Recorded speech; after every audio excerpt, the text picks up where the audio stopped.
Outstanding. Welcome again to another tutorial video. It's your boy Elleran and Ting. Don't forget to subscribe, hit the bell notification button.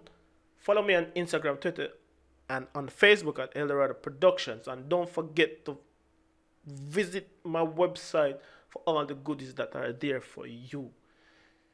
I'll be sure to add more things soon. For this demonstration tutorial video, I'll be showing you what I do to help my vocals to cut through my mix a little bit more.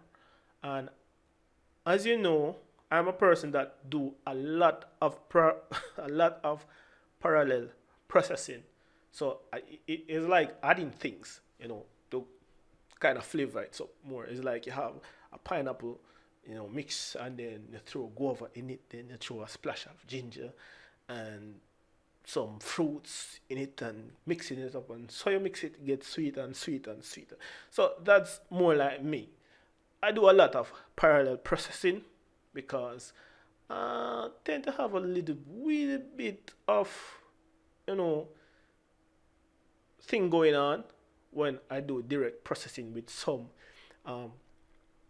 with most processor. So I tend to do a lot of parallel processing to my tracks. For this one, it's a style that I picked up from Andrew Sheps, great mixing engineer, and I've been using it for years. Ever since I did my course, I really liking it. I really like the way how he mix and how he think about his mix, and we kind of like-minded because that is how I always think about my mixes. Now, for this demonstration, it is this track here. We always see in the middle. People always ask me why me have three auxiliary tracks for vocals, playing at the same time. So for instance, I'm playing here. I feel for party tonight. I feel for start like a vibe. We kind of process it different. However, on this middle track, it's more like boosting a lot, compressing a lot, and boosting a lot again. So I'm going to show you how I do it on this particular track to help it cut through the mix and add a little bit more energy and a little bit more dynamics to the track. Dynamics is really important. Don't forget, do not squeeze the life out of your tracks with compression. Please do not do that. It mess up your mix bad. So you got to be careful with compression, and I think I'm going to do a follow-up video of how I really approach and use compression in most cases. Sometimes we kind of over exaggerate something, but I'll be sure to do a video on that. Well, whatever. For this particular video, for this particular song, the first plugin that I have here is Lindell EQ. It's a passive EQ, a Pultec style EQ. It's a 500 series. They modeled it from a hardware unit. Yes, the hardware unit is actually real, but it's a Pultec style EQ. So bear with me, see if you can understand it in the 500 series way. Now, for this particular EQ, what I did, I boosted the highs a little bit, and I attenuate the lows. That's 100 hertz. I attenuate meaning that I subtract, and at 8,000 kilohertz, I boosted it. So high frequencies, I set it here, I boosted it. Yeah. For this one, I put it here, and I compressed it a wee bit more. So for argument's sake, so move this here. I feel for party tonight. Put it back. I feel for party tonight. I feel for start like a vibe. Normally, you have to compress the sound. I feel for party tonight. I feel for start like a vibe. But for this track, I didn't compress it that much. I did use this one just to use the compression to like bring it up a wee bit more. In most cases, I would compress it around 6 to 12 dB and add some output to it.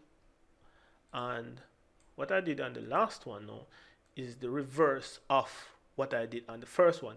So I cut the highs and I boosted the lows. So it, in a sense, it kind of balances it back out, but it does give a different tone to it. It does give a different tone to it, and what I do, I blend in it back with the original mix. So I'm going to mute it without it and play it. I feel for party tonight. I feel for start like a vibe. Now I'm going to play it with it, and then I bypass and make you hear the difference. I feel for party tonight. I feel for start like a vibe. I feel for graph for the night. Tell me, girl, where you like to drink. I feel for party tonight. I feel for start like a vibes. I feel for graph for the night. Do anything when I feel like. So as you can hear, it cut through the mix a little bit more. It makes the track a little bit more dynamic. It makes the track a little bit more clearer. You can hear what the artist has said without smashing it, you know, and the actual bus with, you know, actual hardware. Not master hardware, actual compressors. So I wrote my lead vocals to these two, but however, this track is parallel. So I did some heavy EQ and heavy compression and blended it back, and this is the final vocal bus that I have with all other processing on it. You know, help getting the vocals where it's need to be.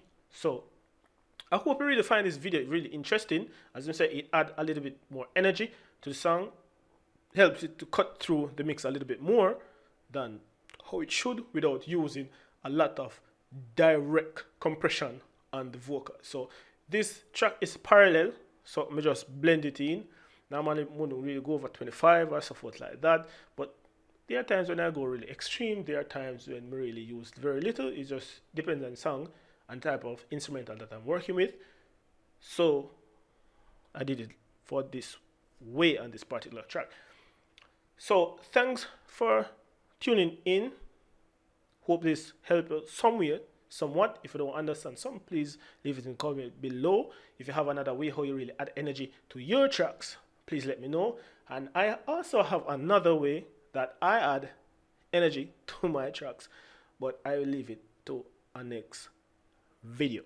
So be sure to subscribe, click the notification button so you can really get the update on that video whenever I dropped it, hopefully sooner than later. Until the next time, it's about Eldorado and Thing. Peace out.